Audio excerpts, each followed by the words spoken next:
ஆப்பிளோட launch event நேற்று நடந்து முடிஞ்சிருக்கு. அது மட்டும் இல்லாமல் அதில் லான்ச் பண்ண ப்ராடக்ட் எல்லாமே ரொம்ப நல்லா இருந்த மாதிரி தான் எனக்கு ஃபீல் இருந்தது. அதில் என்னென்ன ப்ராடக்ட் லான்ச் பண்ணாங்க, அதில் என்னென்ன அப்கிரேட் இருந்தது, அதை பற்றி தான் இந்த வீடியோவில் நம்ம பார்க்க போகிறோம். ஃபர்ஸ்ட் ஆப்பிளோட வாட்ச் சீரிஸ் 9 தான் லான்ச் பண்ணியிருந்தாங்க. சீரிஸ் 8லேருந்து சீரிஸ் 9 வந்து ஒரு நல்ல அப்கிரேட் மாதிரி தான் எனக்கு தெரிஞ்சது. ஏன்னா இதுக்கு முன்னாடி யூஸ் பண்ண சிப்போட இதில் புது சிப் கொண்டு வந்திருக்காங்க. சீரிஸ் 8 லான்ச் பண்ணும்போது அதுக்கு ரொம்ப பெரிய எக்ஸ்பெக்டேஷன் இல்லை. ஏன்னா சீரிஸ் 7 எப்படி இருந்தது அதே மாதிரி தான் சீரிஸ் 8 இருந்தது. ஆனால் சீரிஸ் 9ல வந்து நிறையவே அப்கிரேட் பண்ணியிருக்காங்க. சாஃப்ட்வேர் சம்பந்தமாகவும் நிறைய அப்கிரேட் பண்ணியிருக்காங்க. சிரியை வச்சு நம்ம ஹெல்த் ட்ராக்கிங் எல்லாம் இன்டெகிரேட் பண்ற மாதிரியும், உங்க ஐபோன் தொலைஞ்சு போயிட்டா கூட உங்க வாட்ச்ல இருந்து உங்க ஐபோன் எவ்வளவு ஃபீட்ல இருக்கு அப்படிங்கறத இன்னும் அக்யூரேட் பண்ணி தரோம் அப்படிங்கிற மாதிரி நிறைய சாஃப்ட்வேர் ஃபீச்சர்லாம் கொண்டு வந்தாங்க. அது மட்டும் இல்லாம அதுல டபுள் டேப் ஃபீச்சர் அப்படிங்கிற மாதிரி ஒன்று கொண்டு வந்தாங்க. நீ ஹேண்டை இப்படி டபுள் டேப் பண்ணும்போது உங்க வாட்ச்ல சில ஃபீச்சர்ஸ் எல்லாம் ட்ரிகர் ஆகும். அதை கால் அட்டன் பண்ணிக்கிறது, டைமர் செட் பண்ணிக்கிறது, அலாரம் ஆஃப் பண்றது, இந்த மாதிரி நிறைய ஃபீச்சர்ஸ் நீங்க இந்த டபுள் டேப் பண்றது மூலம் உங்களால ட்ரிகர் பண்ண முடியும் ஆப்பிள் வாட்ச் சீரிஸ் 9ல. அடுத்ததா ஆப்பிள் வாட்சோட அல்ட்ரா 2 லான்ச் பண்ணியிருந்தாங்க. சீரிஸ் 9ல உங்களுக்கு என்னென்ன அப்கிரேட் கொடுத்தாங்க அது எல்லாத்தையும் அப்படியே ஆப்பிள் வாட்ச் அல்ட்ரா 2லையும் கொண்டு வந்திருக்காங்க. இந்த டபுள் டேப் ஃபீச்சர், டிஸ்பிளேயோட பிரைட்னஸ் இன்க்ரீஸ் பண்ணியிருக்கிறது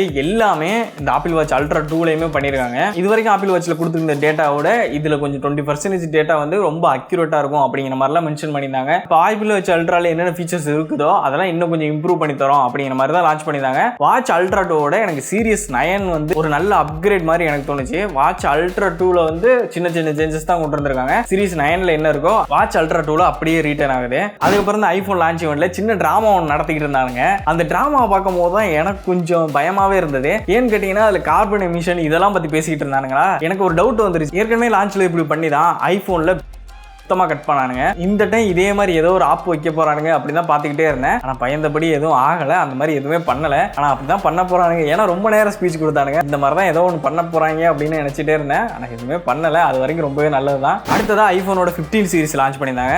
ஐபோன் 15 சீரிஸோட லான்ச் ஈவென்ட் நிஜமாலுமே நல்லா தான் இருந்தது. ஐபோன் 14 வந்து எந்த அளவுக்கு மொக்க பண்ணியிருந்தாங்க அப்படிங்கிறது உங்களுக்கே தெரியும்.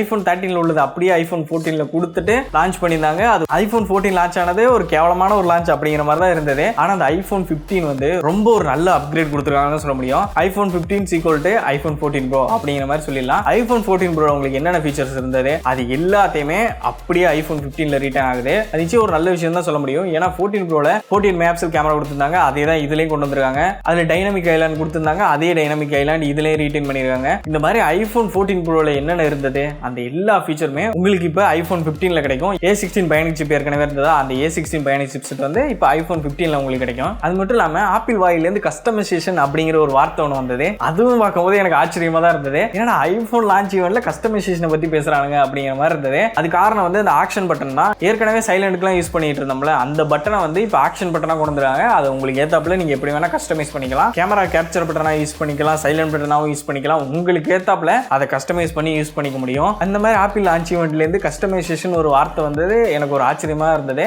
ஆக்ஷன் பட்டன் ரொம்பவே நல்லா இருந்தது. அதுல இருந்த ஃபீச்சர்லாம் எக்ஸ்பிளைன் பண்ணதும் ரொம்பவே நல்லா தான் இருந்தது. என்ன பொறுத்த வரைக்கும் ஐபோன் 15 வந்து நல்ல ஒரு அப்கிரேட் தான். ஐபோன் 14ல இருந்து ஐபோன் 15க்கு வந்து ஒரு பெரிய ஜம்ப் தான். ஏன்னா 14 ப்ரோல இருந்த எல்லாமே ஐபோன் 15ல உங்களுக்கு கிடைக்க போகுது. கேமரா இம்ப்ரூவ் ஆயிருக்கு, பர்ஃபார்மன்ஸ் இம்ப்ரூவ் ஆயிருக்கு, பேட்டரி லைஃப்மே இம்ப்ரூவ் பண்ணிருக்கோம் அப்படிங்கிற மாதிரி தான் சொல்றாங்க. அதெல்லாம் டெஸ்ட் பண்ணி பார்த்தா தான் தெரியும். இவ்வளவு நாள் எதிர்பார்த்துக்கிட்டு இருந்த டைப் சி போர்ட்டுமே கொடுத்துட்டாங்க. இந்த லான்ச் ஈவென்ட்ல ஒரு ஒர்த்தான ஒரு அப்கிரேட் இருந்தது ஐபோனோட 15 மட்டும் தான். ஏன்னா போன ஐபோன் 14ல வந்து லான்ச் ஈவென்ட்ல ரொம்ப கேவலமான அப்கிரேடா அது மட்டும் தான் இருந்தது. ஆனா ஐபோன் 15 இந்த டைம் சூப்பராகவே பண்ணிட்டாங்க. அடுத்ததா ஐபோனோட 15 பிளஸ்மே அதெல்லாம் இன்ட்ரோடியூஸ் பண்ணியிருந்தாங்க. 15 பிளஸ் பொறுத்த வரைக்கும் உங்களுக்கு பேட்டரி லைஃப் இன்னும் கொஞ்சம் எக்ஸ்ட்ரா கிடைக்கும் போது டிஸ்பிளே கொஞ்சம் பெருசா கிடைக்கும். ஆனா இது எல்லாத்தையும் விட ரொம்ப சர்ப்ரைஸா இருந்தது. பிரைஸ் வந்து அதே பிரைஸ் எல்லாம் லான்ச் பண்ணியிருந்தாங்க. ஆனா இந்த பிரைஸ் அப்படியே இந்தியாவுக்கு ரிட்டர்ன் ஆகுன்னு நீங்க நினைக்காதீங்க. இந்தியாவில் வந்து 5000 10,000 எல்லா டிவைஸும் கொஞ்சம் அதிகம் தான் இருக்க போது. அடுத்ததா 15 ப்ரோ 15 ப்ரோ மேக்ஸ் லான்ச் பண்ணியிருந்தாங்க. இந்த ரெண்டு டிவைஸை பொறுத்த வரைக்கும் ரொம்ப பெரிய அப்கிரேட்லாம் இல்லை. உங்களுக்கு எனக்கு என்னை பொறுத்த வரைக்கும் ஐபோன் 15 தான் ரொம்ப பெரிய அப்கிரேடா இருந்தது. 15 ப்ரோல வந்து ரொம்ப பெரிய அப்கிரேட் இல்லை, சின்ன சின்ன அப்கிரேட் தான். அது எல்லாமே ஓரளவுக்கு நல்ல அப்கிரேட் தான் சொல்ல முடியும். கேமராஸை பொறுத்த வரைக்கும் சேம் கேமராஸ் தான், ரொம்ப பெரிய இம்ப்ரூவ்மெண்ட்லாம் எதுவும் இல்லை, சின்ன சின்ன சேஞ்சஸ் தான். ஆனால் உங்களுக்கு பாடியை பொறுத்த வரைக்கும் டைட்டானியம் பாடி கொடுத்துருக்காங்க.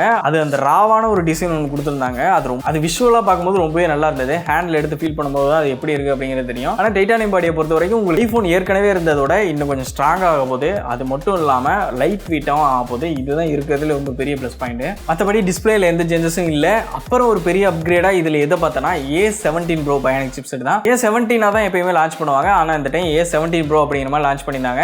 இந்த A17 Proல என்ன முக்கியமான விஷயம் பார்த்தீங்கன்னா, இது 3 நானோமீட்டரில் பண்ண ஒரு சிப் செட்டு. உங்களுக்கு பேட்டரி லைஃப் இன்னுமே இன்க்ரீஸ் ஆக போது, பர்ஃபார்மன்ஸுமே இன்னும் சூப்பராக தான் இருக்க போது. அவங்க எக்ஸ்பிளைன் பண்ண வரைக்குமே A17 Pro வந்து நல்ல பர்ஃபார்மன்ஸ் வரக்கூடிய ஒரு சிப் செட் மாதிரி தான் தெரியுது. அவங்க எல்லா லான்ச் ஈவெண்ட்லையும் இந்த மாதிரி தான் பண்ணுவாங்க. ஆனால் இந்த டைம் வந்து ரொம்ப நேரம் எக்ஸ்பிளைன் பண்ணிட்டு இருந்தாங்க. இது வந்து நம்ம ஹேண்டில் கிடைக்கும் போது தான் தெரியும் A17 Pro நிஜமாலுமே நல்ல ஒரு சிப் செட்டா அப்படிங்கிறது. ஆனால் அவங்க எக்ஸ்பிளைன் பண்ண வரைக்குமே நல்ல பர்ஃபார்மன்ஸ் தரக்கூடிய ஒரு சிப் மாதிரி தான் தெரியுது. அது வெயிட் பண்ணி தான் பார்த்தாகணும். மற்றபடி மிச்சம் எல்லாமே 14 Pro உங்களுக்கு என்ன இருந்தது அதே தான் இதில் கொடுத்துருக்காங்க. 3x ஆப்டிகல் ஜூம் வந்து உங்களுக்கு 15 Proல மட்டும் தான் கிடைக்கும். 5x ஆப்டிகல் ஜூம் கொண்டு வந்திருக்காங்க. அது எதில் உங்களுக்கு கிடைக்கும்னா 15 Pro Maxல தான் கிடைக்கும். 15 Proல வந்து 5x ஆப்டிகல் ஜூம் கிடைக்காது.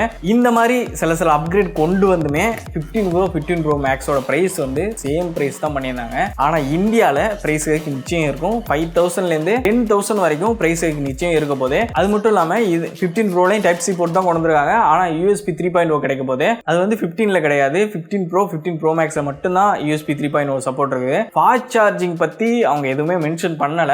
ஏற்கனவே என்ன சார்ஜிங் ஸ்பீடு இருக்குதோ அதுதான் இதுலேயும் ரீட்டைன் ஆகுது போல. ஏன்னா சார்ஜிங் ஸ்பீடை பற்றி அவங்க எதுவுமே பேசல. இந்த லான்ச் ஈவெண்ட்டை பொறுத்த வரைக்கும் ஆப்பிள் ரொம்பவே நல்லா பண்ணியிருந்தாங்கன்னு சொல்ல முடியும். இது லான்ச் பண்ண எல்லா டிவைஸுக்குமே அப்கிரேட் இருந்தது. அது மட்டும் இல்லாமல் ஆப்பிளோட ஏர்பாட்ஸ் ப்ரோ செகண்ட் ஜென்ரேஷனுக்குமே டைப் சி போர்ட் கொண்டு வராங்க. அதுவும் இன்னும் கொஞ்சம் நல்ல சேலுக்கு வந்துடும். அது மட்டும் இல்லாமல் இதில் iPhone 15 வந்து ரொம்பவே நல்லா பட்டது. இந்த iPhone 15 வந்து நம்ம சப்ஸ்கிரைபருக்காக வாங்கி ரிவ்யூ பண்ணலாம்னு நினைக்கிறேன். அப்படி நம்ம சேனலில் இதோட ரிவ்யூ வேணும்னு நினைச்சிங்கன்னா இந்த வீடியோக்கு 1000 லைக்ஸ் மேலே வந்துச்சுன்னா நான் நிச்சயமாக iPhone 15 பர்ச்சேஸ் பண்ணி உங்களுக்காக வீடியோ மேக் பண்ணுறேன். உங்களுக்கு iPhone 15 Pro வீடியோ வேணும்னா கமெண்ட் பாக்ஸில் 1000 கமெண்ட்டுக்கு மேலே வந்துச்சுன்னா நிச்சயமாக iPhone 15 Pro வாங்கி உங்களுக்காக ரிவ்யூ பண்ணுறேன்.